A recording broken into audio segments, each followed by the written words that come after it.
Hi everyone, welcome to this eHealth podcast. It's my pleasure to be joined by Réka Burján, and we're going to get into several topics here today, but we're going to cover a little bit about Réka's background, her current work, and hopes for the future. And just to remind everyone, the eHealth project is an Erasmus Plus funded project looking at player health and healthy habits and lifestyle behaviors in esports. And I'm talking to a few different experts in the industry to get their views of the current state and what can be done to carry on supporting and improving player health. So that's the purpose for these podcasts. Réka, thanks for joining me. Thank you for having me. How about we start with a little bit of background? So this can be, who are you? It could be, how did you find your way into esports? What was the initial source of that interest and passion for gaming and esports? Tell us about yourself. Okay. Well, my name is Réka Burján. I'm 22 years old. I'm currently doing my master's in sport and exercise psychology at the German Sport University in Cologne. But my interest in esports began way back around when I was 12 and I started playing League. Um, and I was always interested in psychology. I always knew I wanted to work in psychology. And during my bachelor's, I had a introductory course to sports psychology with a professor that was doing his PhD in esports. And that's where I gained my interest, or that's where I realized that there is an opportunity to do research in esports and that there is potentially a need for psychologists in esports. So I asked him to be my supervisor, and that's when we did a research on, or like I did the research with his help on effective communication in League of Legends. I compared competitive teams with more ad hoc and usual gamers. And as the esports scene in Hungary is not as flourishing as in other countries, I knew I had to go abroad, and I also always wanted to study abroad. So I came to Germany. Um, and yeah, I'm hoping that I can set my name here in the scene and help players as much as I can. Definitely, definitely. Brilliant. It sounds like a lot of stars aligned on that journey. So Yeah. that's excellent. Um, can we just go back to like your first experiences in gaming and in League? Was it were you drawn to it by friends or family, or did you just find it by chance? I think one day I was browsing the internet and I saw maybe an ad or something, and I thought that the champions looked so cool and I wanted to play with them. So I downloaded the game and then I pulled my friends in. Oh, nice. So yeah, then we had like a small little team of players that always played together in the evening. So that was a really nice period of my life for sure. Oh, wonderful. Are you still connected? No, unfortunately not. But now I You have got other people to play with, so right. You got too good and you left them yes. behind. It's always Mm. a hard moment. I was the one left behind. So no. Okay, brilliant, fantastic. And so your first degree, your bachelor degree was in Debrecen? Am I saying that correctly? Debrecen. Debrecen. Okay. And that was in human behavior. Yeah, it's a bachelor's in psychology, but Mhm. on our degree it says we are behavior analysts, and we Wow. become psychologists after we get our master's. Okay. And during that period, you weren't you were doing a few different things, right? It wasn't just esports. You have a sport career that's quite impressive too. Yes, I'm a certified personal trainer. Hmm. And I also did track and field during my bachelor's. Competitively, but not on any high levels. I just started the sport when I started university and I fell in love with it. Oh, nice. Before that, I did horse riding for 10 years. Um, and I've been going to the gym since I was 13, 14. So sports have been there all my life for sure. Fantastic. Do you see is there any crossover? Like, are there any skills that are shared or that have been developed in one context and shared into the other, looking across like sport and esport? Like, have they been useful? Have they been helpful in performance or development? Definitely. I mean, your mindset, the way you look at a competition or just an everyday performance, um, is very impactful, and it can impact both your physical performance and both your mental performance if we're talking about esports. Hmm. The way you deal with winning and losing, that's definitely a big crossover between the two sports, I would say. Right. And the attention to detail too. I suppose if you're doing track and field, like you're paying attention to centimeters and milliseconds, and Yes. I guess there's some degree of that in league, right? Yeah, for sure. There's a lot of things you have to track in League. So we could make a crossover there for Hmm. sure. Um, but then again, League is a team-based game, and track and field is more of a individual sport, even if you practice it together with your teammates. Right. Um, but I think in League, communication is also very important. Yeah. Well, I'd love to ask more about your the work you did, the project you did with your supervisor there, around communication. What exactly did you look at? Well, we did a qualitative analysis on the way that the teams were communicating. And we created the categories, the different communication categories, um, based on the content of their communication. And what we found was that, for example, the teams who are more used to playing together, they are more likely to make jokes and talk about things that are unrelated to the game, which can be, I think, a very important factor when we're looking at competitive teams and during their practice. How likely are they to talk about unrelated events? Um, Also, teams who were talking about task-related topics.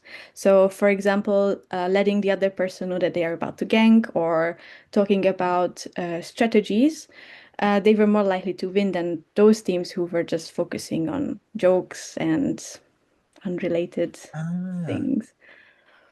that's really interesting. So, to some degree, like get serious and get Yes, serious and get winning. Okay. yes, Oh, amazing. Okay. I mean, fascinating. That's really, really interesting. And I can see why that captured your attention, but also why it's like relevant in the industry. Uh, and then moving forward a little bit to the Sporthochschule in Cologne. We both share some roots there. Uh, your interests have changed a little bit. Is that fair to say? So you're heading into your thesis now, and you're looking at a slightly different topic. Is that about right? yes. I'm focusing on mental fatigue. Hmm. Mainly. Although my interest in communication is still there, it would be very interesting to uh, continue that research further. Um, but I think mental fatigue captured my attention because it's also something that I experience on a daily basis. And also, I'm really interested in cognition, and my approach in general is rather a cognitive approach. So that's why I kind of went into mental fatigue. And if we think about esports, it's a mental game. You sit in front of the computer for so many hours, and your brain has to um, analyze and get so much stimuli, and understand what's going on the screen, and then think about your next steps. That it's such a big burden on your brain. And then it might affect your performance as well if you are mentally fatigued, if you're tired. And it not only affects your performance, but it can affect your sleep. It can affect the way you communicate with your teammates, the way you regulate your emotions, or if you also work or study next to esports, then it would probably affect your performance in those areas as well. So mental fatigue is really such an overarching topic, and it affects so many aspects of your life that I think it's very important that we look at it and help players. deal with it better.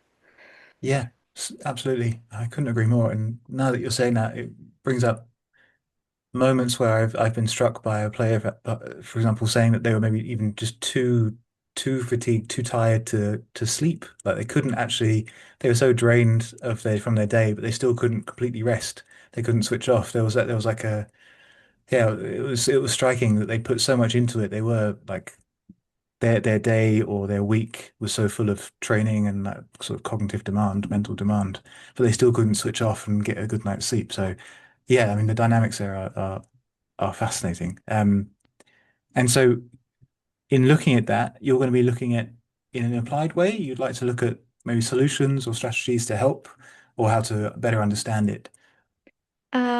Both. For my master thesis, at the moment would I would just look at an intervention strategy to help the players deal with mental fatigue and mitigate its effects. However, further on in my career, during maybe a PhD, I would really like to dissect the topic and define what is mental fatigue in esports because we're talking about mental fatigue and we all have an idea in our head, but that doesn't necessarily mean that it's the correct idea because esport players are in a completely different environment than the general people or the traditional athletes. So we don't really have a definition for them, or we don't really know exactly what factors affect their mental fatigue. So it would be definitely interesting to define that and then looking at more specifically into different methods and interventions to help them. Well, yeah, your work will be necessary, you have no doubt. So, yeah, can't wait for you to jump into a PhD. I think that'll be a fantastic thing to do. So you're an excellent person to talk to about the topic of health in esports because on the one hand, you've played it, you've played the game, you've been involved in this world for a long time as like a first person, first person player, a first person experiencer. And on the other hand, you're looking at it from a research perspective and you're trying to understand it with a sort of scientific lens. And you've done some work with players and you've been in those environments where staff are around and you've got a sense of what it's like on the ground, like in the field. So a very general question for you then. What is your impression of the level of health in esports? Um, which health are we talking about? The mental or the physical? What stands out to you when I mentioned that? Like what are the big things that stand out? Mm, I mean, we can approach it from both sides, Yeah. definitely.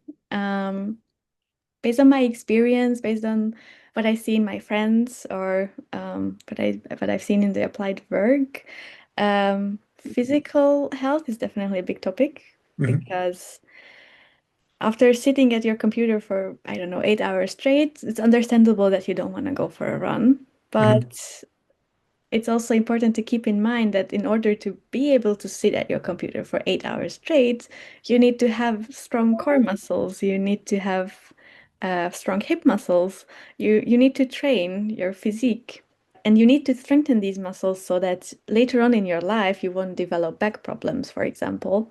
And of course, in the moment when you're 20, you think that you're invincible and nothing will ever happen to you. But in a couple of years, you will definitely see these effects. And if you want to continue playing, then it is very important that you do some preventive work. And also, physical activity is a way to mitigate the effects of mental fatigue, for example, which would in turn improve your performance because you would be able to pay attention for longer, make better decisions, have quicker reaction. Um, so I think the main issue is that um, maybe players know that they need the exercise, but they just lack that initiative or that pressure that they should actually start doing something. And they think that they have to go to the gym and become bodybuilders, which is not the case. If you just start with a 15-minute walk around the block, that's already more than nothing than just sitting at your computer. Yeah. Could you just I think one thing I would like to be able to better articulate myself is the connection between physical movement, physical activity, and the mental state, mental sharpness, or reduced mental fatigue? Is it as simple as saying you move, blood flow to the brain increases, a bit more oxygen gets delivered where it needs to be, and that works in the right way? A sufficient explanation. I mean, I would say this is the very basic explanation, but at the same time, when we are looking at the two hemispheres, for example, and the connection between them, doing specific movements could actually improve the connection Mhm. between your hemispheres, which in turn makes your brain work faster, in a sense. And faster brain, better performance. Better game. Yeah. Fantastic. Okay, cool. Something for me to read up on. Yeah, I wish I was a bit sharper on that, but excellent. Okay, fascinating. Um, and so in your experience, what you've seen is that like generally players perhaps aren't engaging in enough physical activity. And do you think there are pressures on them from the industry? Like, are there reasons for that beyond just spending a lot of time playing? Do you think like the messaging around physical activity is is there in esports, or do you think that we need to do more to sort of promote those ideas that it's beneficial? Hmm, I would say, I think when like most people think about esports, they think about Mm. staying up until 3 a.m., eating fast food, and definitely not sports. Um, so I think if, for example, high-level players were promoting physical activity more, it would get more players to also do something outside or something like that. So I definitely think that promotion is needed. Um, I mean, we know that there are some teams that already do some physical activities, but it's not really advertised as much. Hmm. And also, I think just in general, when people want to start doing some sort of physical activity, they think that they have to start with the most complex exercise or I don't know, the heaviest weights or whatever. So I think if there was a platform where people showed exercises designed specifically for players who spend a lot of time in front of a computer, easy exercises that they can even do at home just to develop some basic strength, I think that would be very helpful for the players to know which way or which path they should start on. Because, yeah, you can go to the gym, but if you don't know what to do, then you will likely get injured or not see any progression ever. Yeah, I suppose it could also have the opposite effect, right? It could be discouraging. Like if Yeah, you're thrown into that environment and you're not comfortable there, you don't know what to do. It'll probably, I could imagine it makes you less likely to want to do it again. So exactly. yeah, so maybe that's a suggestion for the industry there to come across to or to push out more, what's the word for it? Not low bar, but perhaps more accessible ways to engage in physical activity around and in your esports environment. Okay, great advice from a personal trainer. The personal training experience is coming through there, which is Yeah. very it's good to see. Uh, and then so um, we're talking there a little bit about maybe having role models for physical activity, maybe seeing at the high level that like there are high profile players that engage in physical activity, and if we can have maybe more of those examples coming through, maybe we can inspire more players to adopt physical activity. Are there other areas of health you think that are in need of perhaps more support in the industry at the moment? Mental health, Mental health, definitely. right?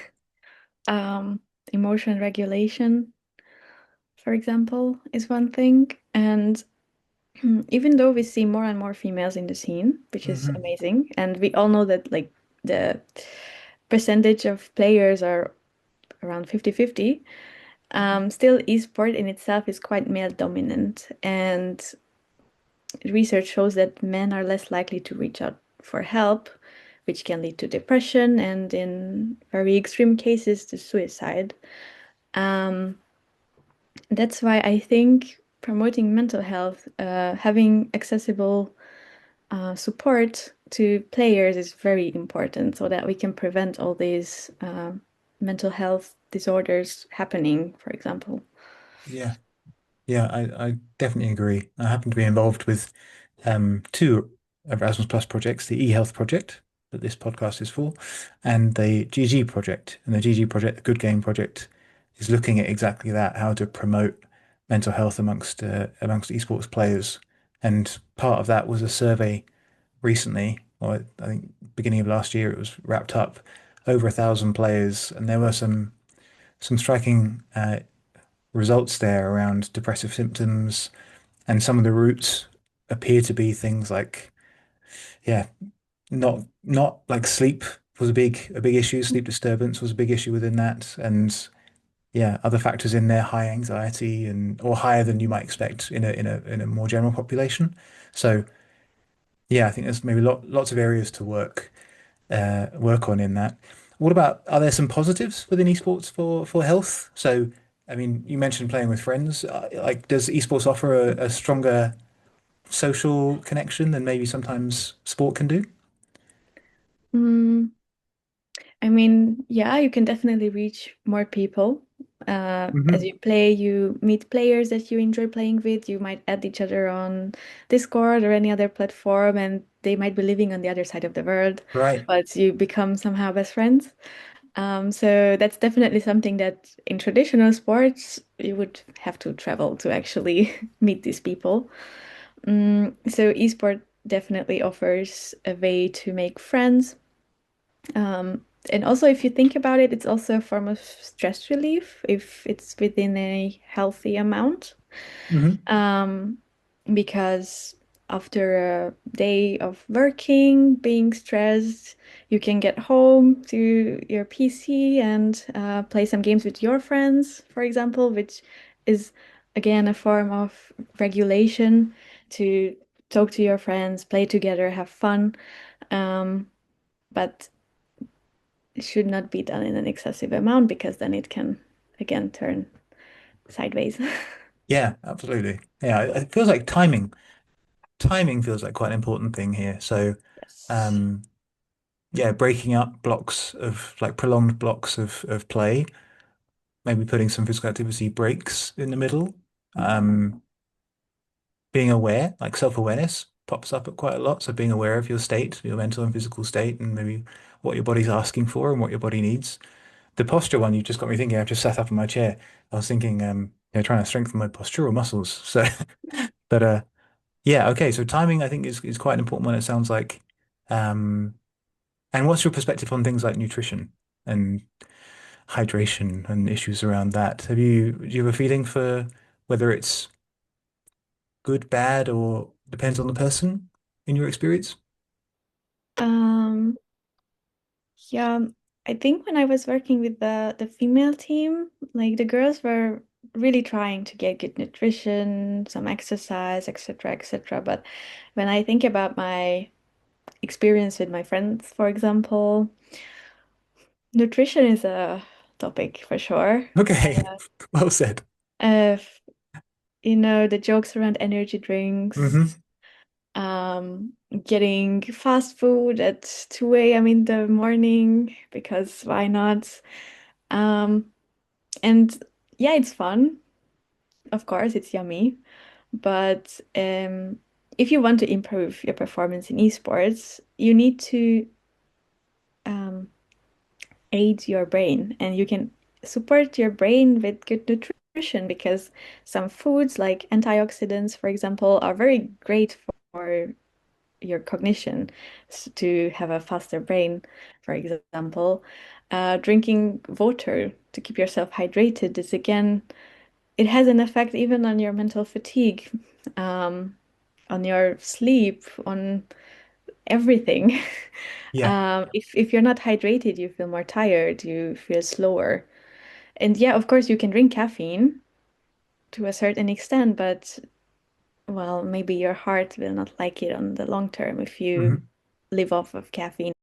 And also, I think many players just eat at their computer while playing, which again is not the may not be the best approach.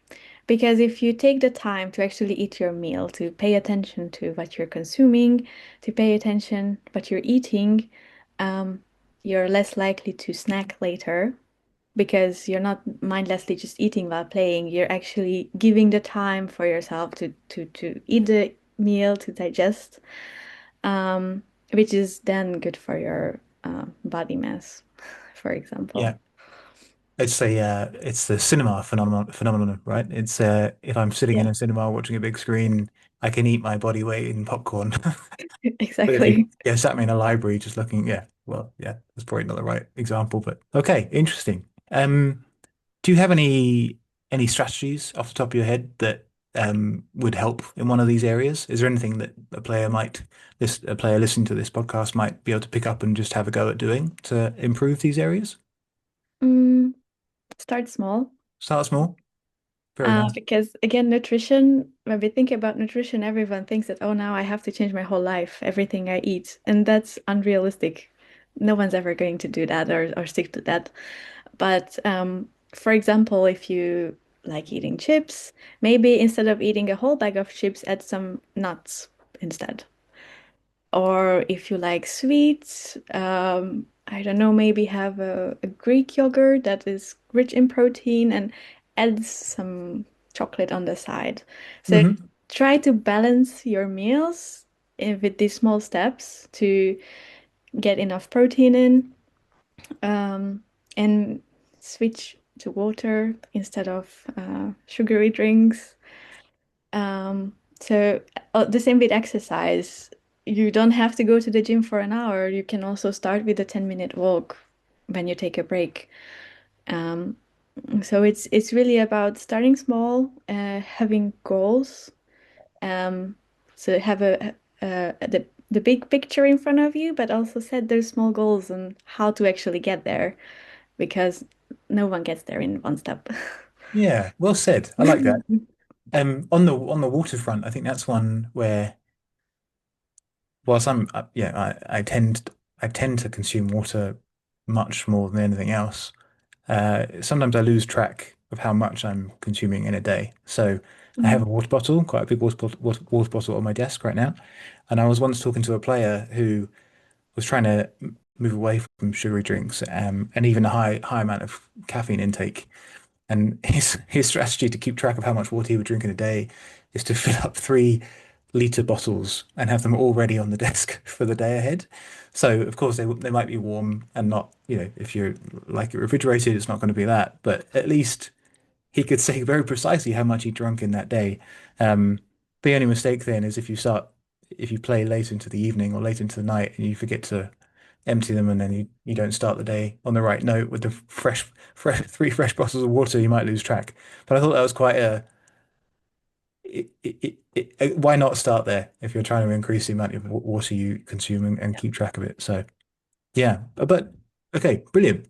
So um, we've covered a little bit now about your background and the experiences and how actually you were never you're never exclusively esports. You've drawn from different areas of interest, horse riding, for example, personal training, and that's informed your playing experience, but also the work you're doing and the research you're interested in.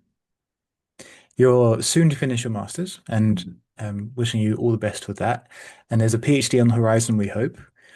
Um, how would you like your career to pan out? What would be the next 5 to 10 years for you? What would be ideal? Um, I would really like to mix research with the applied field. Um, my main goal is, of course, to help players to maybe work with a team or have my own private consultancy where I can work with different players. But yeah, my main goal is to help to support players as best as I can. On the side, the research so that the I can help these players based on research that I'm doing. And also, I would really like to educate the general population of gamers because I think as psychologists, we have to do this. We have to promote psychology in esports so that more organizations may realize how important it is. Because I think still today, yeah, organizations are starting to realize, oh, wait, psychology may actually help with performance. But I don't see that all the teams would have a psychologist, for example. And if we do our duty to promote that and show how much it can actually affect your performance, then maybe more organizations will realize how important it is. Yeah, and make time for it in the Yes. schedules, and then yeah, adding it onto boot camps and things like that. I totally agree. I have the same feeling about coaching. I feel once we know how beneficial, once we can make a stronger case for how beneficial coach development is, then we can help the industry understand how to optimize that and include it in the programming and the logistics of everything. So Yeah. we should mention that you've sort of started down that path of that dream role because you also have an Instagram account. So we should touch a little bit on epsych.gg and what it is and what can people expect from that. Yeah, well, I have an Instagram account called eSpsych.gg where I am trying to promote psychology in esports and in video games. And I would like to reach the general gamers, but also the more competitive players, especially because, as I said, maybe some players don't have the resources to psychologists. That's why I would like to educate them on different psychology tips and tricks that they can implement to their everyday. And also, of course, they can reach out to me and maybe we can have a chat. Um, so yeah, if anyone is interested, just feel free to check out my Instagram account for some psychology tips. Perfect. And if anyone's watching in 10 years' time, it just started. It's all those millions of followers. It's this was the seed. Let's hope. Yeah.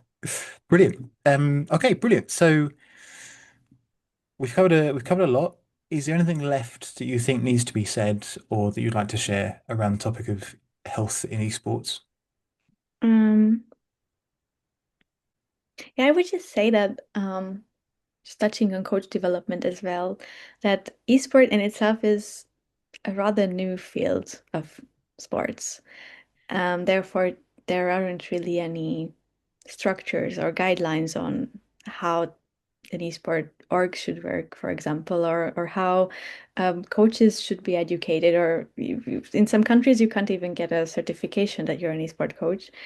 So yeah, I think this is where psychology is so important, or why it would be so important that it gains more recognition, because with us, with the help of us, we can develop something amazing, something that's never been done before, something that's different from traditional sports.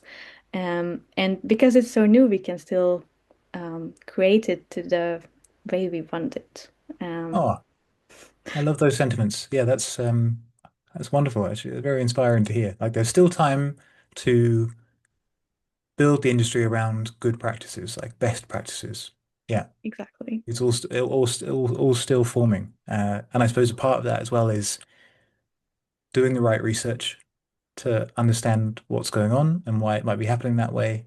And research like yours on interventions in mental fatigue, so we can understand like what's best practice for supporting players to not experience, you know, debilitating levels of mental fatigue. So I think yeah, it sounds like it all has an important role to play, and there's opportunity, I think is what, yeah, that's what I take from what you said there.